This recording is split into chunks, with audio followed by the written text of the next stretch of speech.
নমস্কাৰ বন্ধুসকল, welcome to my YouTube channel Assamese government job. এই মুহূৰ্তত আপোনালোকৰ বাবে এটা ভাল খবৰ আহিছে। পুনৰ অসম চৰকাৰৰ ফালৰ পৰা তেজপুৰ ইউনিভাৰ্চিটিৰ ফালৰ পৰা কিছুমান নন টিচিং ভেকেঞ্চি আহিছে। এইকেইটা আপোনালোকৰ টিচিং ভেকেঞ্চি নহয়, নন টিচিং হয়। গ্ৰেড 3 আৰু গ্ৰেড 4 ভেকেঞ্চি হয় আৰু লাষ্ট ডেট দি আছে 15/6/2024 জুন মাহৰ 15 তাৰিখলৈকে ভেকেঞ্চিকেইটাৰ কাৰণে আবেদনসমূহ কৰিব পাৰিব আৰু ইয়াৰ কাৰণে আপোনালোকে এপ্লাই অনলাইন যোগে কৰিব পাৰিব নিজৰ মোবাইলৰ পৰা। কেনেদৰে কৰিব পাৰিব, ভেকেঞ্চিসমূহ কি হয়, সম্পূৰ্ণ ডিটেইলছ এই ভিডিঅ' যোগে আলোচনা কৰা হ'ব। যদি ভিডিঅ' ভাল পায় ভিডিঅ' লাইক কৰিব, লগতে চেনেলটো ছাবস্ক্ৰাইব কৰি দিব। এনেকুৱা ধৰণৰ ভিডিঅ'সমূহ প্ৰতিদিনে পাই যাব। আহক আজি ভিডিঅ'টো আৰম্ভ কৰোঁ। মই ইয়াত আপোনালোকৰ যিখিনি গ্ৰুপ এ আৰু যিটো গ্ৰেড 1ৰ ভেকেঞ্চি সেইখিনি কথা ডিছকাছ নকৰোঁ। ডাইৰেক্ট আপোনালোকৰ গ্ৰেড 3 আৰু গ্ৰেড 4 ভেকেঞ্চিকেইটাৰ কথা ডিছকাছ কৰিম। সেইকাৰণে আপোনালোকৰ মেইন পইণ্টলৈ আহিছোঁ।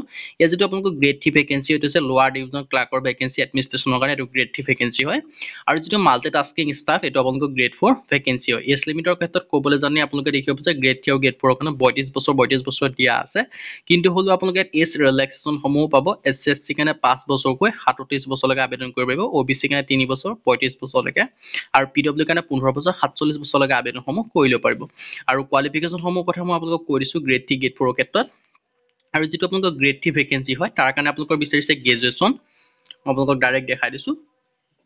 ইয়াত আপোনালোকে দেখিব পাইছে গ্ৰেড 3 কাৰণে বিচাৰিছে graduation bachelor degree. Bachelor degree মানে আছে BA BSc BCom পাছ কৰিলে হ'ল। আৰু যিটো গ্ৰেড 4 আছে মাল্টিটাস্কিং ষ্টাফ তাৰ কাৰণে 10 পাছ কৰিলে আপোনালোকে আবেদনসমূহ কৰি ল'ব পাৰিব। আৰু ইয়াৰ কাৰণে আবেদন কৰিবলৈ যিটো তেজপুৰ ইউনিভাৰ্চিটি অফিচিয়েল ৱেবছাইট আছে তাত গৈ আপোনালোকে আবেদনসমূহ কৰি ল'ব পাৰিব। আজি ভিডিঅ' যদি ভিডিঅ' ভাল পালে লাইক কৰিব, লগতে চেনেলটো ছাবস্ক্ৰাইব কৰি দিব। এনেকুৱা ধৰণৰ ভিডিঅ'সমূহ প্ৰতিদিনে পাই থাকিব। আজিলৈ পুনৰ ভিডিঅ'ত লগ পাম।